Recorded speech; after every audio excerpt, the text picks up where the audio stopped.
Ladies and gentlemen, welcome to the debut episode of Critiques and Connoisseurs. This is episode number 1. I am JD from New York. And I am Big Hodge. Yes, Big Hodge. We are here at Magic Hour, rooftop bar, Moxley Hotel. We got New York City overlooking us. Empire State Building is immediately to our left. West Wing, brother. And today, my friend, we're going to be talking about The Rock, Dwayne Johnson, and we're going to be talking about his newest venture with Teremana Tequila. Electrifying. It really is. It really is. Now, if you guys don't know the basics of tequila, tequila is actually a distilled spirit with the agave plant. And I feel like everything, and this is going to be the basis of our conversation today, everything I feel that The Rock does has substantial meaning behind it. Now, Jason, I know you've tasted this before. This is actually going to be my first time tasting Teremana Tequila. Can you give me a basis of what you think the flavor profiles are? The profile is so distinct that I don't feel like that tequila sting after. I guess it's because of the ingredients, what's in it. Yeah. We did some extensive research. You would see that it had like a potty, what was it? It was cooked in a potty. It's copper pots. It's actually distilled in copper pots. There you go, copper and The pots. Rock wanted state-of-the-art for the process of this tequila because it makes the flavor profile smooth. Yes. And that's the most important thing to me when I talk about tequila. It was so smooth and distinct that I'm not really an avid tequila drinker, but I felt like, not just because it was The Rock's brand, but the aftertaste was just so, it was invigorating. It was really good. That's the main criticism I have with tequila. It's very, I would say, intense. Pungent. Yeah, it's like pungent and intense, and it's like, it gives you that acidy taste. So Teremana Tequila does not taste like that at all, according to Jason. So if you guys don't know the basics of tequila, again, it's a distilled spirit with the agave plant. We have Mexico, tequila go hand in hand. Now, all tequilas are actually crafted in the state of Jalisco in Mexico. Anything crafted outside of the state of Jalisco is known as a mezcal. Mezcal. Okay. Now, The Rock, what he did with Teremana, it's powerful in name. You needed a good name to go behind the tequila. It's actually a take on two different words, two different languages. Latin, we have terra, which is earth or earthy, and mana is Polynesian, which means spirit of the earth. The tequila that we make is of the earth. Like this, what, 20 to 30 bucks? Around that $30, $40. 30, 40? Yeah. It's worth it. And the most important fact about Teremana, actually, in my honest opinion, is that The Rock is so particular in crafting Teremana. He actually worked with a multi-generational distillery family that only deals with agave and agave plant. Specifically, they work with Teremana only. So you know that they are dedicated to crafting this to perfection. The perfection in the Blanco or the Raspado being the brown, because the clear one, the Blanco, I love it. It's not too pungent. I've had the brown. The brown to me seems a little bit more that oomph. Yeah. This one here seems to be more of the finesse. Yeah. We're gonna have the distinct pleasure of tasting this, so I think it's a go. And talking about electricity, the earth spirits, and being distinct, there's nothing better to talk about than The Rock's career and moments. Do you want to segue into that? We have plenty to talk about. Now, Jason, I have never had this before, and I know you have tried this before. I'm very excited, so please, why don't you pour us a shot or a glass on the rocks? I like my tequila chilled. Chilled it is, sir. Okay. Chilled it is. I want to taste this. I'm very excited about this. When we're talking about The Rock, I feel like when we talk about Dwayne Johnson, everything that he does, I feel needs a substantial meaning. Just like the name Teremana, it's a very powerful name. And I know that there's been many a rumor about Dwayne Johnson coming back to the WWE, wrestling, closing out that one final chapter of his life in WWE. Thank you, sir. No problem, sir. And all the rumors, they state WrestleMania. And I know Vince, whether it's true or not, I do believe the rumors. Rock and Brock. That's what Vince wanted. Okay. But I feel like, even though Rock is a busy man in Hollywood, I feel like with him coming back, it would have been merely just to sell WrestleMania, just to make that big money payday. Yeah. I feel like Rock wants something more. And I feel like if he comes back now, with what Roman is doing, best heel work in the industry right now, probably the best Roman has ever looked, family. there's no better person to work with than family, and I feel like everything that he would do now if he came back would have meaning. Do you find that to be true or not? I find that very much true, and I think it would solidify his closure in the being with, you know, everything that Roman is doing. Yeah.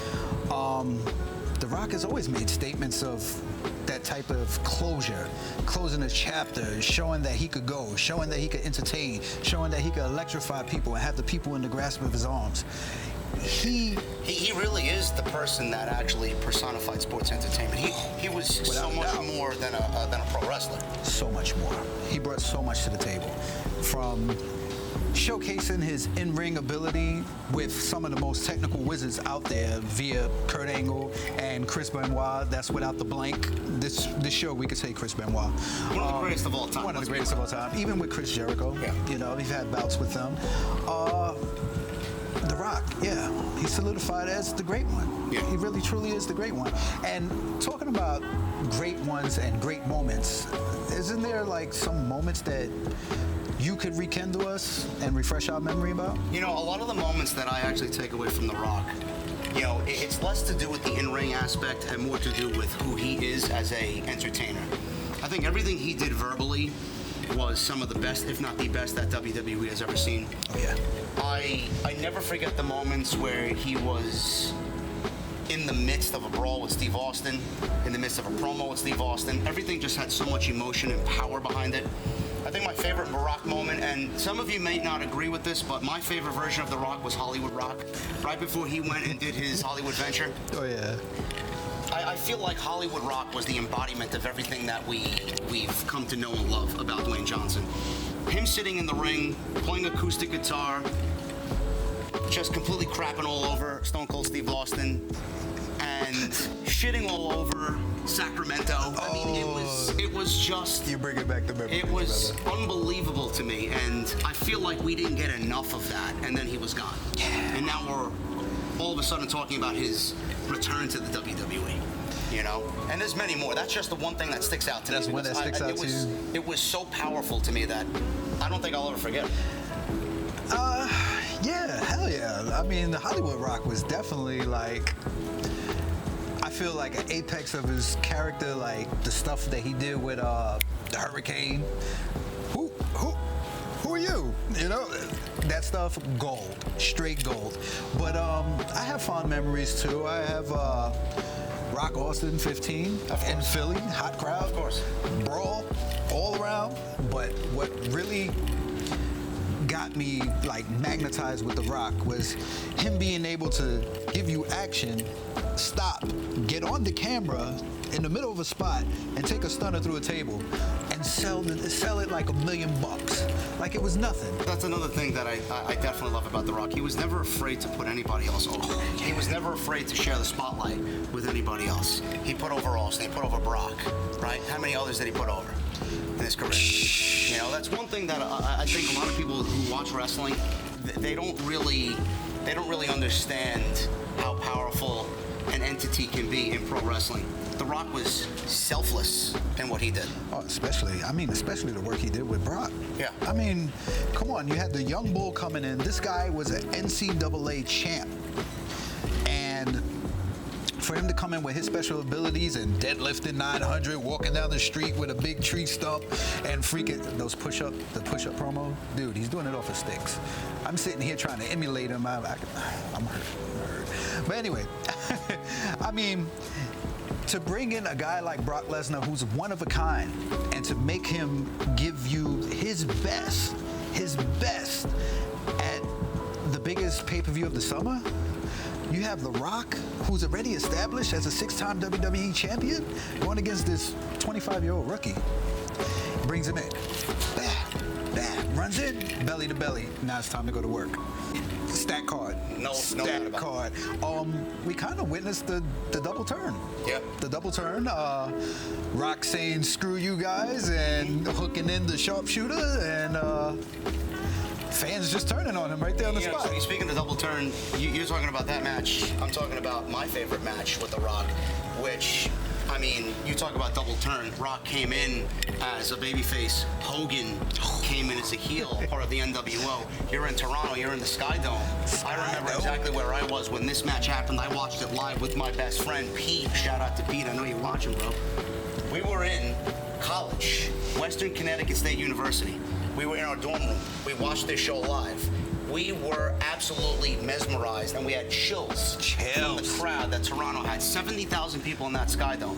And Rock, Hogan, you thought that you would never see that in our lifetime.